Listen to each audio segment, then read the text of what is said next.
Hello everyone, मैं कौशल Dwivedi CP smart class की तरफ से आप लोगों के बीच में।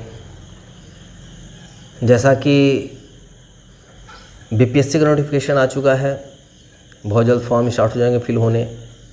और जैसा अनुभव हमारा रहा है बिहार आयोग, शिक्षा आयोग का जो प्रोसीजर है एग्ज़ाम कराने का या फिर एग्ज़ाम लेने का, तो उससे एक डर सा बना हुआ है कि कहीं ऐसा ना हो कि एग्ज़ाम इतने जल्दी हो जाएं कि स्टूडेंट्स को तैयारी करने का अवसर ही ना मिले, मौका ही ना मिले।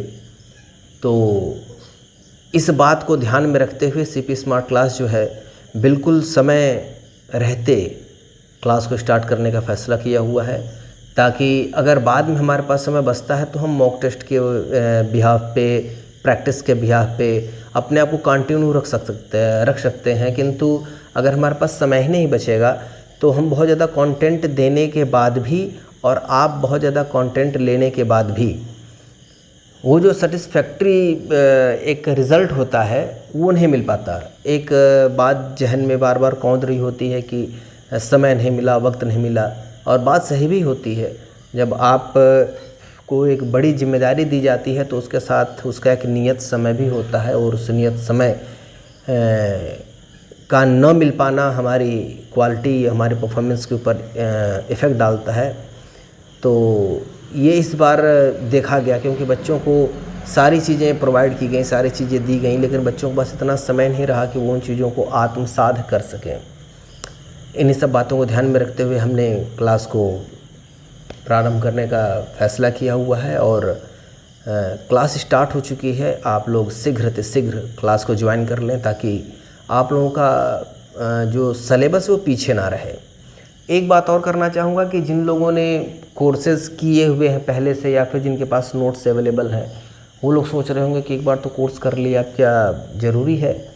तो उनके लिए मुझे बस एक ही बात कहनी है कि एक स्टूडेंट के दृष्टिकोण से आपके अंदर कंटिन्यूटी का होना बहुत ज़्यादा ज़रूरी है। बच्चा अपने परिवार से दूर इलाहाबाद जाता है, दिल्ली जाता है, कानपुर जाता है, कहाँ कहाँ जा रहा है। वहाँ जाने का उसका सिर्फ ये उद्देश्य नहीं होता कि मुझे कोचिंग मिल जाएगी। उसका एक उद्देश्य होता है कि मेरे पास एक ऐसा माहौल होगा, मेरा एक ऐसा क्राइटेरिया होगा कि मुझे अपनी तैयारी में मदद मिलेगा। बहुत सारे बच्चे ऐसे होते हैं जो कि सालों घर से दूर रह के सेल्फ स्टडी के लिए स्वयं को बिल्कुल अपने परिवार से अलग किए रहते हैं। इसलिए अलग किए रहते हैं ताकि उनको वह माहौल मिल सके। तो ऑनलाइन क्लासेज आपको एक माहौल प्रोवाइड करने का काम करता है, ये सिर्फ आपको कंटेंट नहीं देता।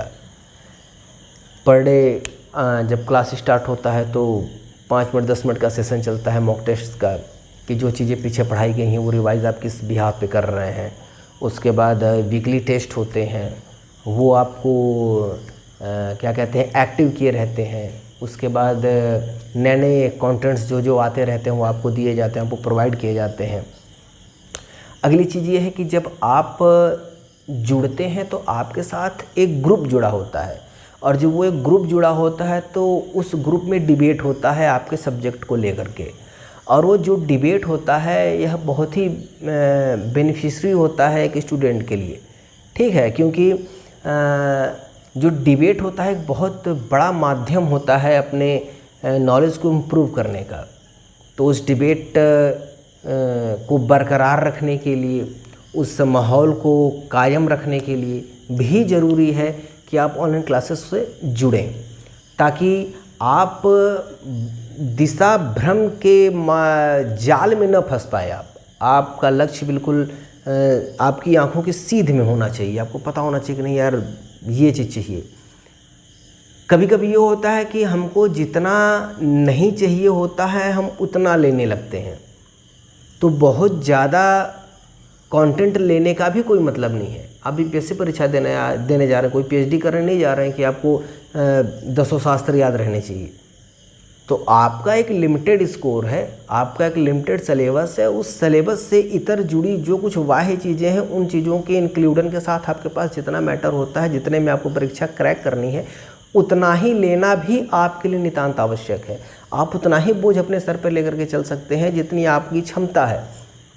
आप पूरा पहाड़ तो उठा नहीं सकते हैं।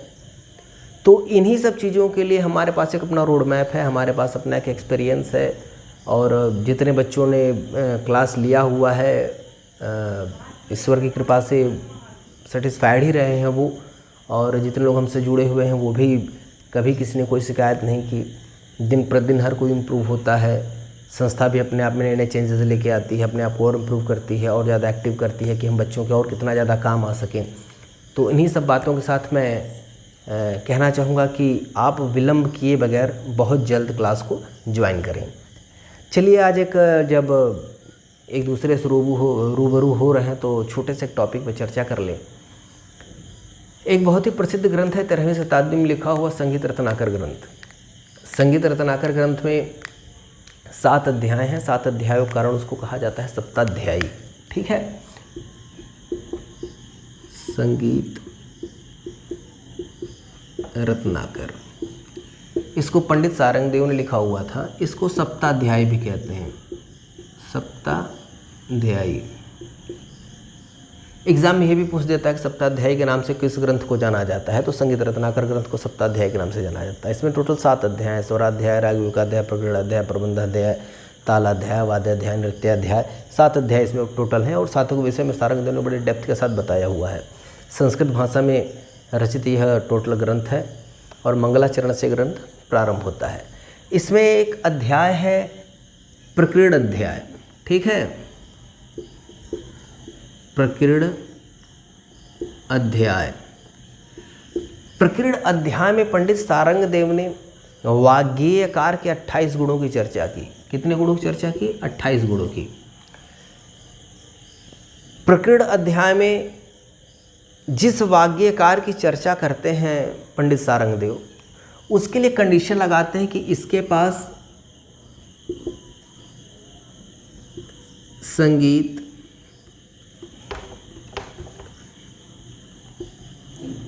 कवित्व, स्वर, वादन जैसे संगीत का थ्योरेटिकल नॉलेज इसके पास होना चाहिए। इसके पास कवित्व का ज्ञान होना चाहिए, इसको बोध होना चाहिए कि रस क्या है, अलंकार क्या है। इसको बोध होना चाहिए कि गद्य पद्य में क्या अंतर है, उसको किस तरह से एक्सप्लेन किया जाता है, उसकी मार्मिकता क्या होती है। स्वर, उसके स्वर सधे होने चाहिए, टोटली प्रैक्टिस में हो। वादन, वादन का भी उसको पूरा नॉलेज हो। कहने का मतलब कि एक कंप्लीट ऐसा आदमी जिसके अंदर एज ए कंपोज़र के गुण विद्यमान है, एज ए लिरिसिस्ट के गुण विद्यमान है, एज ए सिंगर के गुण विद्यमान है, वह जो है वह वाग्गेयकार की श्रेणी में रखा जाएगा।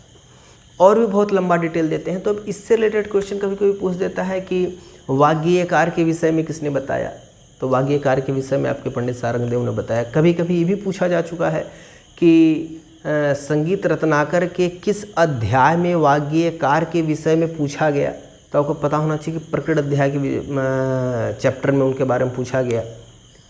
आपसे पूछ देगा, क्वेश्चन दे देगा कि कवित्व ज्ञान, स्वर ज्ञान, वादन ज्ञान किसके लिए आवश्यक है। अब उसमें एक ऑप्शन आपको वाग्गेयकार का दे देगा। तो क्वेश्चन को कितने तरह से डिज़ाइन किया जा सकता है, ये भी इसका भी नॉलेज हमारे पास होना चाहिए। किस किस तरह से क्या क्या संभावनाएं बन रही हैं, एक ही चीज़ को कितने वे ऑफ मेथड से पूछा जा सकता है, इस चीज़ पे लंबा डिबेट। तो क्लास में हमारा यही उद्देश्य होता है कि एक क्वेश्चन को कितने दृष्टिकोण से आयोग देख सकता है और कितने दृष्टिकोण से हम उसको पकड़ सकते हैं, इसके बीच में एक चर्चा परिचर्चा पूरे क्लास के दरमियान होती रहती है। और बाकी जो सिलेबस हो तो आपको कंप्लीट होता ही होता है, बताया जाता है। तो अभी एक हल्की सी ब्रीफिंग के साथ आपके सामने मैं इंट्रोड्यूस हुआ हूँ और अपनी बातों को मैं यहीं पे विराम देना चाहता हूँ और आप लोगों को बताना चाहूँगा कि आप में से जो भी स्टूडेंट सीपी स्मार्ट क्लास से जुड़ना चाहता है वो इस नंबर पे 8299226960 पे संपर्क कर ले। आप व्हाट्सअप कर लीजिएगा, वहाँ से ऑफिस नंबर है ये, और ऑफिस से आपको कॉल बैक आ जाएगा या फिर आपको व्हाट्सअप के बिहा पे व्हाट्सअप से आपसे पूछ लिया जाएगा कि आपका रिक्वायरमेंट है और आपकी सारी समस्याओं का समाधान किया जाएगा। तब तक के लिए मेरी तरफ से आप सबको ढेर सारी शुभकामनाएं बीपीएससी के लिए और आप सबको प्रणाम।